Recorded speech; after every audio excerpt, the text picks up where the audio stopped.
Welcome to big learning classes. ഇന്നത്തെ നമ്മുടെ subject building materials and construction ആണ്. നമ്മൾ നേരത്തെ പറഞ്ഞിരുന്നു. ഇനിയിപ്പോൾ നമ്മുടെ ടോപ്പിക് എല്ലാം കഴിഞ്ഞ സ്ഥിതിക്ക് നമുക്ക് PYQ ഡിസ്കഷൻ സെക്ഷൻസ് ആണ് വരുന്നത്. അപ്പോൾ നമ്മുടെ ടോപ്പിക് എന്ന് പറയുന്നത് ആക്ച്വലി ഇന്ന് ബ്രിക്ക് മേസൺറി, സ്റ്റോൺ മേസൺറി, പിന്നെന്താണ് ആർച്ച്, ലിൻഡൻ. ഇത്രയും ഭാഗമാണ് ഇന്ന് നമ്മൾ കവർ ചെയ്യാൻ ഉദ്ദേശിക്കുന്നത്. എല്ലാവരും ഈ ഭാഗമൊക്കെ അറ്റ്ലീസ്റ്റ് ഒന്ന് വായിച്ചു നോക്കിയിട്ടുണ്ടാവണം, എന്നാലേ നമുക്കിത് ചെയ്യുന്നതുകൊണ്ട് പ്രയോജനമുള്ളൂ. ഓക്കെ, അപ്പൊ നമുക്ക് തുടങ്ങാം. First question, which compound has the highest percentage in good brick earth? Alumina, silica, line അല്ല ലൈം ആട്ടോ, line, oxide of iron. Highest percentage of brick earth ഉള്ളത് ഏതിനകത്താണ്? Yes, silica. അലൂമിനിക്ക് എത്ര പെർസെന്റേജാ? 20 to 30%.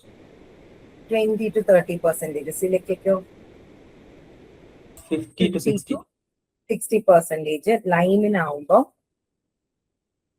ലൈമിനാവുമ്പം not greater than 5%.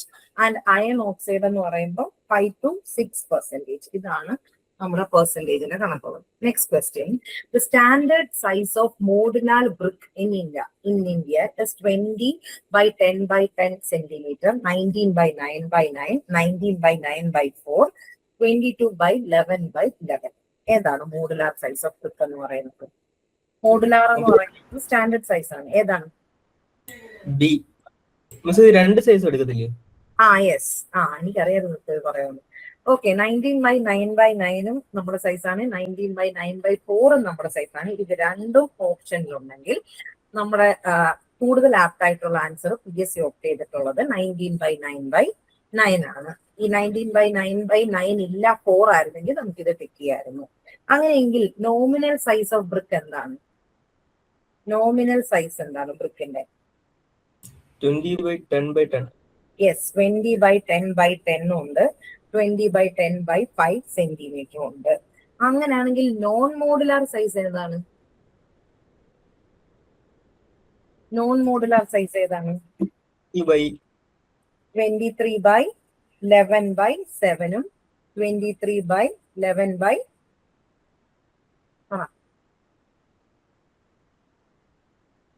23 by 11 by 7 ഉം 23 by 11 by 3 സെന്റിമീറ്ററും ആണ് എന്ത് non modular size of brick എന്ന് പറയുന്നത്. Okay, next question, which is the correct sequence of various operation of preparation of brick? Blending, digging, weathering, unsoiling, tempering. ഇതിന്റെ ശരിക്കുള്ള sequence ഏതാണ് എന്നാണ് ചോദിക്കുന്നത്. ഏതാണ് ആൻസർ? യെസ്, കറക്റ്റ് ആണ്, ഓപ്ഷൻ ബി. അതായത് ആദ്യം നമുക്ക് അൺസോയിലിംഗ് എന്ന് പറയുന്ന പ്രോസസ് ഉണ്ട്, അത് കഴിയുമ്പോഴാണ് ടിക്കിങ്, പിന്നെന്താണ് ക്ലീനിങ് ഉണ്ട്, പിന്നെ വെതറിങ് ഉണ്ട്. വെതറിങ് എന്ന് പറഞ്ഞാൽ സോഫ്റ്റനിങ് അല്ലെങ്കിൽ മെല്ലോയിങ് ഓഫ് സോയിലാണ്. അത് കഴിയുമ്പോൾ ബ്ലെൻഡിങ്, അതായത് ഹാർമോണിയസ് ആയിട്ട് ഈ കിട്ടിയ സാധനത്തിനെ മിക്സ് ചെയ്യുക, വേണ്ടാത്ത ഇൻഗ്രീഡിയന്റിനെ കളയുക, വേണ്ടുന്ന ഇൻഗ്രീഡിയന്റിനെ ഇട്ട് മിക്സ് ചെയ്യുന്ന പ്രോസസ്സ്, അതാണ് എന്താണ് ബ്ലെൻഡിങ്. അത് കഴിയുമ്പോൾ ഉള്ള പ്രോസസ്സ് ടെമ്പറിങ് ആണ്. ടെമ്പറിങ്ങിലാണ് വാട്ടർ ആഡ് ചെയ്യുന്നത്. അത് ഇമ്പോർട്ടന്റ് ആണ്. വാട്ടർ ആഡ് ചെയ്യുന്ന പ്രോസസ്സ് ഏതാണെന്ന് ചോദിച്ചാൽ ടെമ്പറിങ് ആണ്. അപ്പം വാട്ടർ ആഡ് ചെയ്യുമ്പോൾ നമുക്ക് റിക്വയർഡ് ആയിട്ടുള്ള പ്ലാസ്റ്റിസിറ്റി കിട്ടും. അപ്പൊ ഇത്രയും പ്രോസസ്സുകളാണ് വരുന്നത്. അതിന്റെ കറക്റ്റ് സീക്വൻസ് എന്ന് പറയുന്നത് ഓപ്ഷൻ ഡി ആണ്. Efflorescence in brick is post കേട്ടില്ല. നീഡിങ് എന്ന് കൂടെ വരുമ്പം അത് മിക്സ് ചെയ്യുന്നതാണോ? നീഡിങ് എന്ന് പറയുന്നത് ബ്ലെൻഡിങ് ആണ്, മിക്സ് ചെയ്യുന്നത്. അല്ലെങ്കിൽ ഹാർമോണിയസ് ആയിട്ട് ഓരോരോ ഇൻഗ്രീഡിയന്റ് ആഡ് ചെയ്യുക, എന്നിട്ട് റിക്വയർഡ് ആയിട്ടുള്ള ഇൻഗ്രീഡിയന്റ് ഉണ്ടോ ഇല്ലയോ എന്ന് നോക്കുക. അത് കഴിഞ്ഞിട്ട് നമ്മൾ എന്താണ് ടെമ്പറിങ് ചെയ്യുമ്പം നമ്മൾ വാട്ടർ ആഡ് ചെയ്തിട്ട് മിക്സ് ചെയ്യുന്നു. വാട്ടർ ആഡ് ചെയ്തിട്ട് മാത്രം ഒക്കത്തില്ലല്ലോ. വാട്ടർ ആഡ് ചെയ്തിട്ട് മിക്സ് ചെയ്താലല്ലേ വാട്ടർ ആഡ് ചെയ്ത് നമ്മൾ രണ്ട് പ്രോസസ്സ് പഠിച്ചില്ലായിരുന്നു, നീഡിങ്ങും പഗ്ഗിങ്ങും? ഓർമ്മയില്ലേ? നീഡിങ് എന്ന് പറഞ്ഞാൽ വെള്ളം ഒഴിച്ച് മിക്സ് ചെയ്യുന്നതാണോ? അതെ അതെ അതെ, എന്നാൽ ഈ ചവിട്ടി കുഴയ്ക്കുക എന്നൊക്കെ പറഞ്ഞ് ഞാൻ അന്ന് ക്ലാസ്സിൽ പറഞ്ഞിട്ടുണ്ടായിരുന്നില്ലേ? ഓക്കെ. Okay okay okay. അപ്പൊ next question. Efflorescence in brick is caused due to the presence of iron pyrite, gypsum, alkali, ore. Yes, എല്ലാ സാധനങ്ങളും കാരണം ഈ പറഞ്ഞിരിക്കുന്ന 3 ഓപ്ഷൻസ് കാരണം നമുക്ക് എഫ്ലോറസെൻസ് ഉണ്ടാവാൻ സാധ്യതയുണ്ട്. എഫ്ലോറസെൻസ് എന്ന് പറയുന്നത് എന്താണ് എഫ്ലോറസെൻസ് എന്ന് പറയുന്നത്? വൈറ്റ് പൗഡറി ഡിപ്പോസിറ്റ്സ് ബ്രിക്കിന്റെ മുകളിൽ കാണുകയാണെങ്കിൽ ആ ഡിഫക്റ്റിനെ പറയുന്നതാണ് എഫ്ലോറസെൻസ് എന്ന് പറയുന്നത്. അതെന്താണ്? അത് സോഡ അല്ലെങ്കിൽ പൊട്ടാഷ് കാരണമാണ് ഈ വൈറ്റ് പൗഡറി ഡിപ്പോസിറ്റ്സിന്റെ പ്രസൻസ് കാണിക്കുന്നത്. Gemma brick are well burned, having smooth and even surface, slightly overburned, having rough surface, underburned and can be easily broken, overburned with irregular shape. Gemma brick ഏതാണ്? Gemma brick എന്ന് പറയുന്നത് ഏതാണ്? ഓവർബേൺഡ്. Yes, ഓവർബേൺഡ്. Option 4. ഓവർബേൺഡ് irregular ഷേപ്പിലുള്ള 4th class ബ്രിക്കിനെയാണ് ജാംബ് എന്നൊക്കെ പറയുന്ന type brick എന്ന് പറയുന്നത്. Okay, next question. The percentage of alumina in good brick lies between 5 to 10%, 40 to 46%, 20 to 30%, 50 to 70%. ഏതാണ്?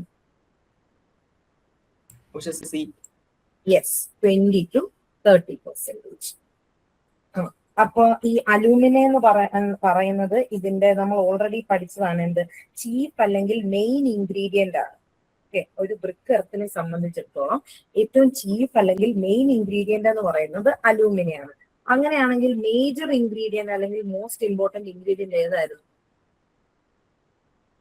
Silica. Yes.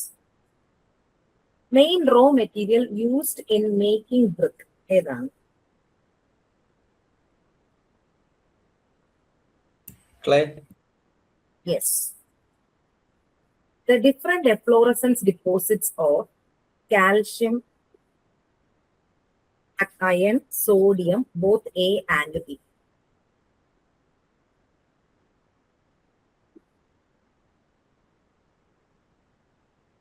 It is calcium. Heavy duty bricks used for bridge, foundation of industrial building, multi-story building, etc. have a compressive strength less than 25 Newton per mm square, between 25 to 30 Newton per mm square, between 30 to 40 Newton per mm square, and more than 40 Newton per mm square. Option D. Yes, നമ്മൾ already പറഞ്ഞാണ്. Heavy duty brick എന്ന് പറയുന്നത് ഭയങ്കര loading ഒക്കെ വരുന്ന സന്ദർഭങ്ങളിലാണ് നമ്മളിത് സാധാരണ use ചെയ്യുന്നത് എന്നൊക്കെ പറഞ്ഞിട്ടുണ്ടായിരുന്നു.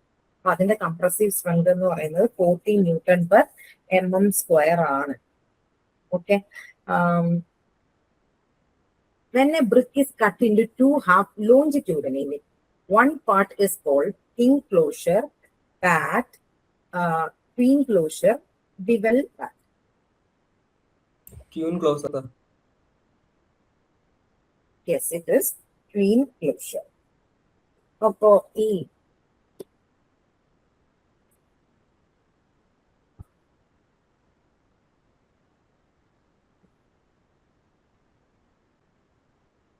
ഇതിനെന്താ പറയുന്നത്?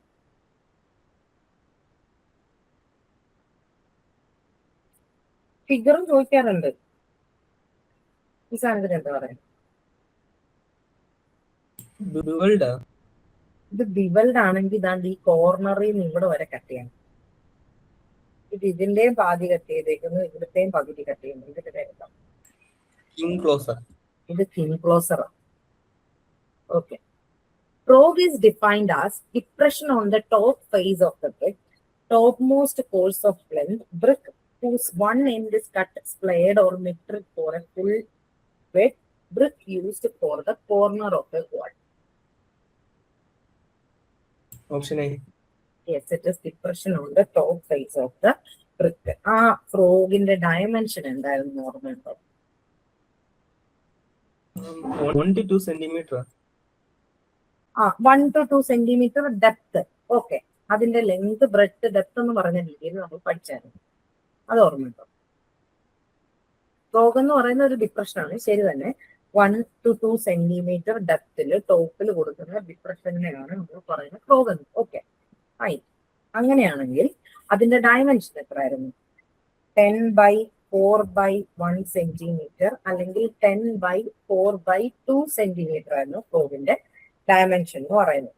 അത് ഹാൻഡ് മെയ്ഡ് ബ്രിക്ക് ആണെങ്കിൽ എത്ര ഫ്രോഗ് ഉണ്ട്? ഇതെല്ലാം ക്വസ്റ്റ്യൻ ആണ്. ഹാൻഡ് മെയ്ഡ് ബ്രിക്ക് ആണെങ്കിൽ എത്ര ഫ്രോഗ് ഉണ്ട്? പ്രസ്ഡ് ബ്രിക്ക് ആയിരുന്നെങ്കിൽ എത്ര ഫ്രോഗ് ഉണ്ട്? അതുപോലെ വയർ കട്ട് ബ്രിക്ക് ആണെങ്കിൽ എത്ര ഫ്രോഗ് ഉണ്ട്? പറ. ഹാൻഡ് മെയ്ഡ് ബ്രിക്ക് ആയിരുന്നെങ്കിൽ ഒരു ഫ്രോഗ് ആണുള്ളത്. പ്രസ്ഡ് ബ്രിക്ക് ആണെങ്കിൽ 2 ഫ്രോഗ് ആണുള്ളത്. ആൻഡ് വയർ കട്ട് ബ്രിക്ക് ആണെങ്കിൽ ഫ്രോഗുകളെ ഉണ്ടാവില്ല. ഇതും ഇമ്പോർട്ടന്റ് ആണ്. Wetting of bricks for sufficient time before actually using in construction does not help in which of the following? Help adhesion with mortar, removal of dust and dirt and sand, prevent suction of water from mortar, reduces the mortar thickness. എന്താണ്? Does not help. ഇതിൽ ഏതിനെ സഹായിക്കുന്നില്ല എന്നാണ് question. Option D ആണ്. Yes. ഈ ഒരു വെള്ളത്തിൽ brick മുക്കുന്നതോടുകൂടി മോട്ടാറിന്റെ തിക്നെസ്സുമായിട്ട് അതിന് യാതൊരു ബന്ധവുമില്ല. അപ്പം നമുക്ക് ഏതാണ് ക്വസ്റ്റ്യൻ, എവിടാണ് ഇപ്പൊ സ്റ്റേറ്റ്മെന്റ് ടൈപ്പ് ക്വസ്റ്റ്യൻസ് എന്ന് പറയുന്നത് PSC വളരെ ഇഷ്ടമുള്ള ഒരു കാര്യമാണ്. Match the following, statement type, പിന്നെ സീക്വൻസ്, യെസ് ഓർ നോ. അപ്പൊ നമ്മൾ ശരിക്കും എന്താണ് ചോദിച്ചേക്കുന്നതെന്ന് നോക്കിയിട്ട് ആൻസർ ചെയ്യും. What is the actual dimension of brick used in construction? 20/9/9, 10/9/9, 9/9/9, 19/9/9. Option D. എത്ര? ഡി. എത്ര? 19/9/9. കേട്ടില്ല. 19/9/9. അതിനകത്ത് മോട്ടാർ തിക്നെസ്സും കൂടെ കൊടുക്കുവാണെങ്കിൽ ഓപ്ഷൻ എന്താവും? ഓപ്ഷൻ എന്താവും എന്ന് പറഞ്ഞു കഴിഞ്ഞാൽ നോൺ മോഡുലാർ സൈസ് ആവും. അപ്പൊ അത് 20/10/10. ഇനി the brick laid with its length parallel to the face of the wall is called header, force, closure, structure. Structure. Yes, structure ആണ്. അപ്പൊ ഹെഡർ എന്തായിരുന്നു? ബ്രിക്ക് ലേഡ് വിത്ത് ബ്രെഡ്ത്ത് അല്ലെങ്കിൽ width parallel to the face of the wall. ഈ ലെങ്തിന് പകരം breadth അല്ലെങ്കിൽ width എന്നായിരുന്നെങ്കിൽ അത് header ആയിരുന്നേ. The presence of excess silica in brick leads to reduction in strength, increase in plasticity, increase in shrinkage, reduction in permeability. Excess silica വന്നു കഴിഞ്ഞാൽ എന്താണ് സംഭവിക്കുക? സിലിക്ക കൂടുതൽ. Option yes, reduction in strength ഉണ്ടാവും. Alumina കൂടുതലാണെങ്കിൽ എന്താ സംഭവിക്കുക? അലൂമിന കൂടുതലാണെങ്കിൽ വാർപ്പിങ്ങും ഷ്രിങ്കേജും സംഭവിക്കും. സിലിക്ക കൂടുതലാണെങ്കിൽ ബ്രിട്ടിൽനെസ് സംഭവിക്കുമെന്ന് നമ്മൾ പഠിച്ചിട്ടുണ്ട് അല്ലെ? സ്ട്രെങ്ത് റെഡ്യൂസ് ചെയ്യും. ഓക്കെ, പെട്ടെന്ന് തന്നെ ബ്രിക്ക് പെട്ടെന്ന് തന്നെ ബ്രിട്ടിലായി പോകാനുള്ള സാധ്യതയുണ്ട്. അതേപോലെ ലൈൻ കൂടുതലാണെങ്കിൽ എന്താണ് പ്രശ്നം? അത് പല പ്രാവശ്യം ചോദിച്ചിട്ടുണ്ട്. ലൈൻ കൂടുതലാണെങ്കിൽ ബ്രിക്കറത്തിൽ ലൈമാണ് കൂടിയിരിക്കുന്നത്, എക്സസൈസ് പോയെങ്കിൽ എന്താണ് പ്രശ്നം ഉണ്ടായത്? അത് ബ്രിക്കില് പറഞ്ഞിട്ടുണ്ട്, നമ്മുടെ സിമെന്റിൽ പറഞ്ഞിട്ടുണ്ട്, അതേപോലെ ലൈമിന്റെ ചാപ്റ്റർ പഠിച്ചപ്പോൾ നമ്മൾ പറഞ്ഞിട്ടുണ്ട്. ബ്രിക്കില് ലൈം കൂടുതലാണെങ്കിൽ എന്താണ് സംഭവിക്കുക? എക്സസ് ലൈം ആയി കഴിഞ്ഞാൽ അൺസൗണ്ട്നെസ് ഉണ്ടാവും. അത് ഒത്തിരി പ്രാവശ്യം ചോദിച്ചിട്ടുള്ളത് കേട്ടോ. അതുപോലെ മഗ്നീഷ്യം കൂടുതലാണെങ്കിൽ എന്താ സംഭവിക്കുക? അതും ചോദിച്ചിട്ടുണ്ട്. മഗ്നീഷ്യം കൂടുതലാണെങ്കിൽ ബ്രിക്ക് ഡീക്കേ ആയി പോകും. Decaying of brick example. English bond, Flemish bond, Dutch bond pertain to masonry work, cement bonding, bonding between beams, bonding in foundation. പറയൂ. English option A. Yes, masonry മേസൺറിക്കകത്തുള്ള പല പല ബോണ്ടുകളിൽ വരുന്നതാണ് header bond, stretcher bond, English bond, Flemish bond, Dutch bond, herring bond, എന്താണ് English cross bond, ഇതെല്ലാം വരുന്നതാണ് masonry work. Brick, specifically brick മേസൺറിയിൽ വരുന്നതാണ്. Match list 1 to list 2. List 1 is silica, alumina, lime, magnesia, and list 2 is impart durability, prevent shrinkage, impart yellow tin, renders clay plastic, lowers fusing point. Silica എന്താണ് ഇതിനകത്ത് ബിയുമായിട്ട് match ചെയ്യുന്ന ഏതാണെന്ന് പറഞ്ഞു.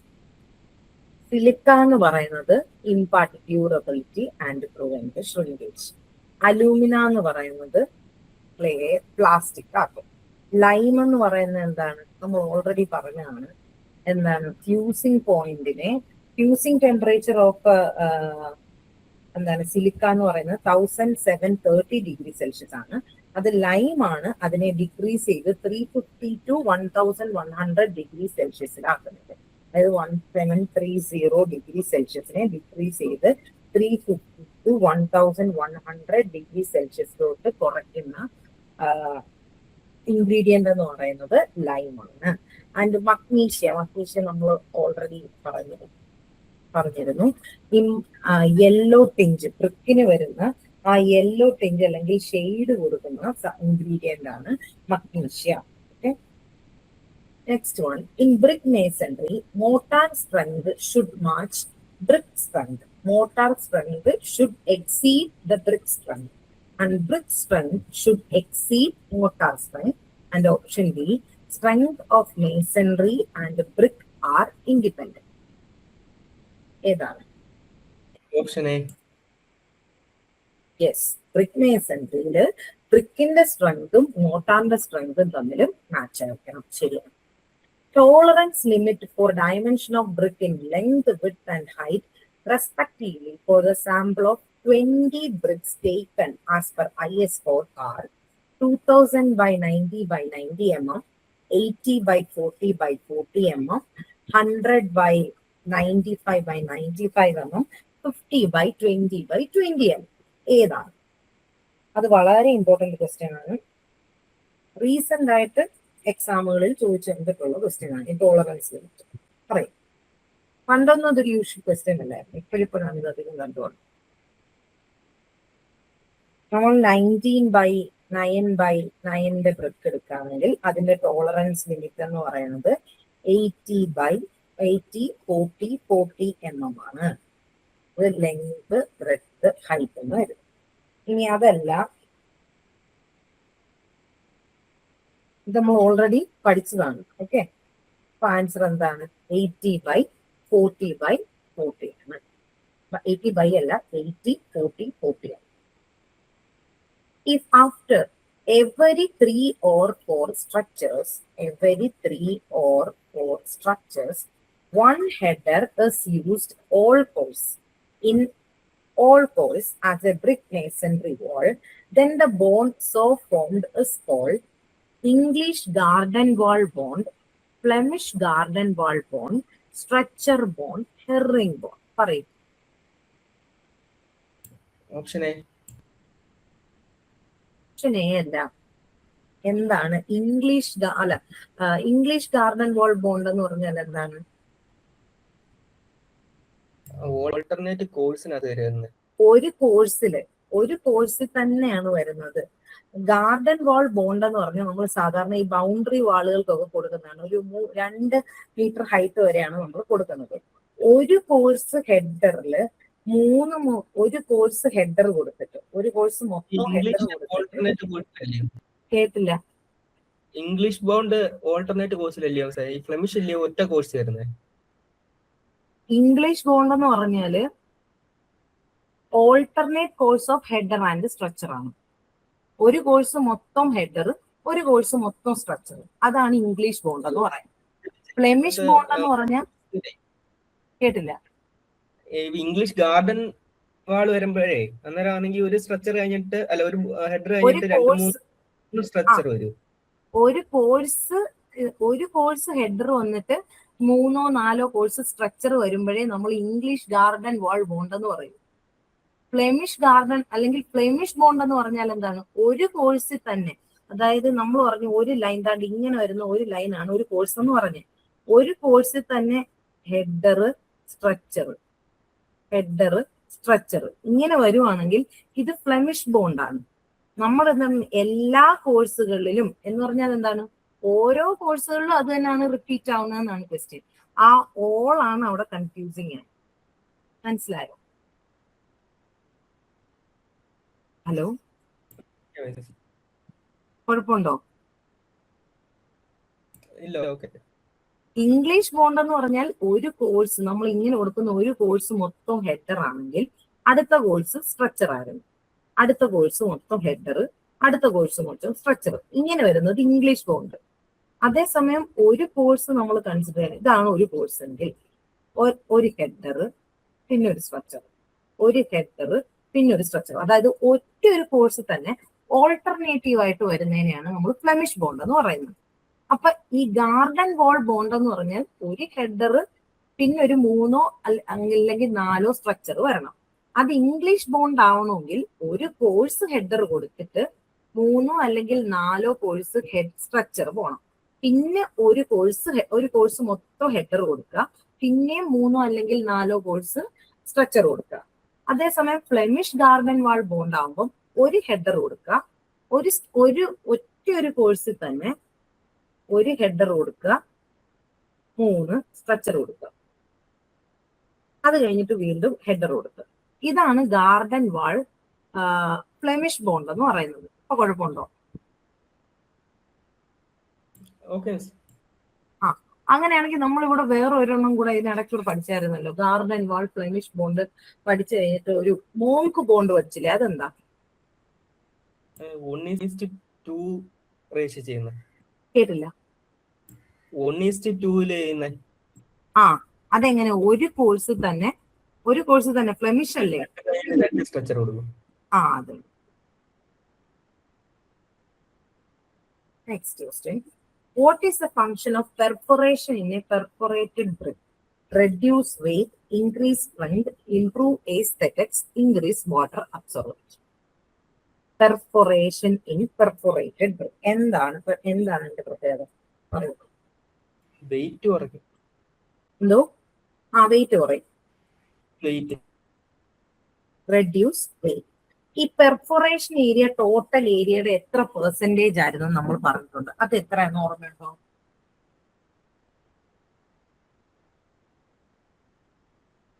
പെർഫോറേഷൻ area 40% ആണ്.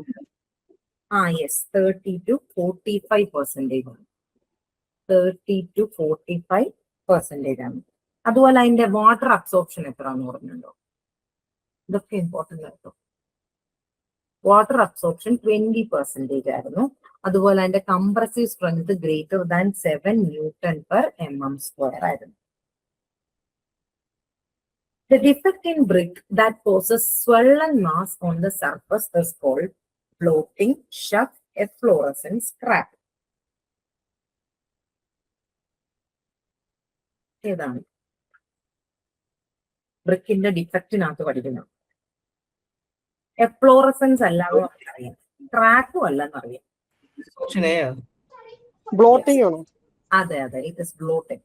അതായത് ഒരു വെജിറ്റേറ്റീവ് മാറ്ററോ അല്ലെങ്കിൽ ഇതുപോലെ ഓർഗാനിക് ആയിട്ടുള്ള ഇമ്പ്യൂരിറ്റീസ് അതിനകത്ത് ഉണ്ടെങ്കിൽ അത് നമ്മൾ ബ്രിക്ക് ബേൺ ചെയ്യുന്നതിന്റെ കൂടെ തന്നെ ബേണിങ്ങിനെ അസിസ്റ്റ് ചെയ്യും.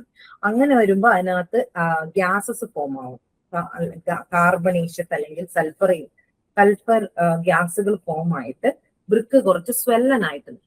അതിനെയാണ് നമ്മൾ ബ്ലോട്ടിംഗ് അല്ലെങ്കിൽ സ്വെല്ലിംഗ് എന്ന് പറയുന്നത്. അങ്ങനെയാണെങ്കിൽ ഷഫ് എന്തായിരുന്നു? അതും ബ്രിക്കിന്റെ ഒരു ഡിഫക്റ്റാണ്. സർഫസിൽ ക്രാക്ക് വരുന്നതായിരുന്നു. ക്രാക്ക് വരുന്നതെന്ന് പറയാം, എന്നാലും ഷഫിന് അങ്ങനെ ക്രാക്ക് എന്ന് എല്ലാത്തിനകത്തും ക്രാക്ക്, പല ഡിഫക്റ്റുകൾക്കകത്ത് ക്രാക്ക് വരാറുണ്ട്. അപ്പം ഷപ്പിനെ പ്രോപ്പർലി ക്രാക്ക് എന്ന് പറഞ്ഞാൽ നമുക്ക് കറക്റ്റ് ആയിട്ട് മനസ്സിലാക്കാൻ പറ്റില്ല. അതായത് ഫ്രഷ് റോ ആയിട്ടുള്ള, അതായത് ഹീറ്റിംഗ് കഴിഞ്ഞിട്ട് കംപ്ലീറ്റ് ആകാത്ത ബ്രിക്കുകളുണ്ട്. മഴവെള്ളം വീഴുമ്പോൾ പെട്ടെന്ന് ലിബറേറ്റ് ആയിട്ട് ക്രാക്കുകൾ വരിക, അതിനെയാണ് നമ്മൾ ഷപ്പ് എന്ന് പറയുന്നത്. റോ ആയിട്ടുള്ള ബ്രിക്കുകളിൽ നടക്കുന്നത്. ഓക്കെ, അപ്പൊ നമ്മൾ ക്രാക്ക് വരും എന്നുള്ളത് നമുക്കറിയാം, പക്ഷെ എങ്ങനെ വരുന്നു എന്നും കൂടെ അറിഞ്ഞിരിക്കും.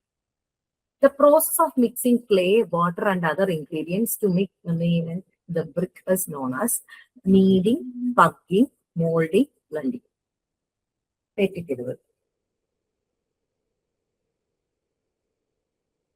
ബ്ലെൻഡിങ്.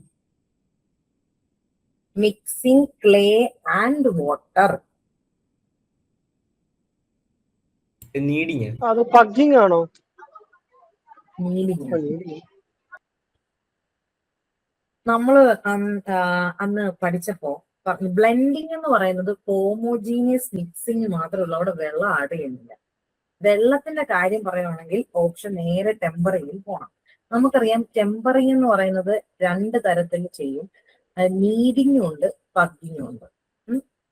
പഗ്ഗിങ് എന്ന് പറയുന്നത് പഗ് മിൽസിൽ നടത്തുന്നതും, നീഡിങ് എന്ന് പറയുന്നത് എന്താണ്, ക്ലേ എന്താണ് നമ്മുടെ ഷീപ്പോ അല്ലെങ്കിൽ കാറ്റിലോ അല്ലെങ്കിൽ ഹ്യൂമൻ മാൻകൈൻഡോ അതിനെ ചവിട്ടി കുഴയ്ക്കുന്നതിനെയാണ്. ഇപ്പൊ നമ്മുടെ ഓപ്ഷനിൽ ഒരുമിച്ച് വരുന്നുണ്ട്. വന്നു, അതാ പറയുന്നത്. നീഡിങ്ങും വന്നു, പഗ്ഗിങ്ങും വന്നു. നീഡിങ്ങും വന്നു, പഗ്ഗിങ് വന്നു. ഇനി ടെമ്പറിങ്ങും കൂടെ ഓപ്ഷനിൽ ഉണ്ടെന്നിരിക്കട്ടെ. നമുക്കറിയാം ടെമ്പറിങ് ആണ് പ്രോസസ് എന്ന്. ആ ടെമ്പറിങ്ങിൽ വരുന്ന 2 ഓപ്ഷൻസ് ആണ് നീഡിങ്ങും പഗ്ഗിങ്ങും. ഇങ്ങനെ വരുവാണെങ്കിൽ PSC ഫസ്റ്റ് ഓപ്ഷൻ ആയിട്ട് കൊടുക്കുന്നത് നീഡിങ് ആണ്. ഓക്കെ, നീഡിങ് ആണ് എപ്പോഴും ആൻസർ കീയില് ഉണ്ടാവുക. ഇത് വരികയാണെങ്കിൽ നീഡിങ്ങും പഗ്ഗിങ്ങും കൂടെ വരുവാണെങ്കിൽ ഓപ്ഷൻ ഫസ്റ്റ് ഓപ്ഷനായിട്ട് വരുന്നത് നീഡിങ് ആയിരുന്നു. നീഡിങ് ഇല്ലായിരുന്നെങ്കിൽ നമുക്ക് പഗ്ഗിങ് വരും. ഓക്കെ ആണ്. ടെമ്പറിങ് സെലക്ട് ചെയ്യാൻ പറ്റത്തില്ലേ?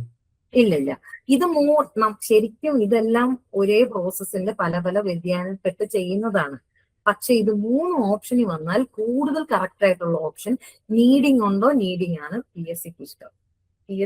PSC ഓപ്റ്റ് ചെയ്യുന്നത് നീഡിങ് ആണ്. ഓക്കെ, നമ്മൾ മുമ്പേ ഇതുപോലൊരു കൺഫ്യൂസിങ് കാര്യം പറഞ്ഞില്ലേ. അതിനകത്ത് നമ്മൾ ഈ ക്വസ്റ്റ്യൻ ഒക്കെ എന്ന് പറഞ്ഞാൽ ഒരുപാട് പ്രാവശ്യം റിപ്പീറ്റഡ് ആയിട്ട് വന്നിട്ടുള്ള ക്വസ്റ്റ്യൻ. അപ്പോഴെല്ലാം ആ PSC ഓപ്റ്റ് ചെയ്തേക്കുന്ന ആൻസർ എന്ന് പറയുന്നത് needing. Okay okay. Brick masonry more to be raised in one day is more than 1.5 meter, 3.5 meter, 2.5 meter and 0.5 meter. ഒരു ദിവസം എത്ര വരെയാണ് ബ്രിക്ക് മേസൺറി റിലീസ് ചെയ്യാൻ പറ്റുന്നത്? 1.5. Yes, 1.5 meter. Dutch bond is modification of single Flemish bond, English bond, header bond, structure bond. Dutch bond ഏതിന്റെ modification ആണ്? English bond. Yes, English bond. ഏതാണ് strongest ആയിട്ടുള്ള ബോണ്ട്? English bond. യെസ്. ഇനി ഇതിനകത്ത് ഏതൊക്കെ option വന്നാലും ഇംഗ്ലീഷ് ബോണ്ട് ഉണ്ടെങ്കിൽ അതിൽ മാത്രമേ ഓപ്റ്റ് ചെയ്യാവൂ കേട്ടോ. ഏറ്റവും വീക്കസ്റ്റ് ആയിട്ടുള്ള ബോണ്ട് ഏതാ? ഈ ഓപ്ഷൻ തന്നെ എടുത്തോളൂ, ഹെഡർ ബോണ്ട്. യെസ്,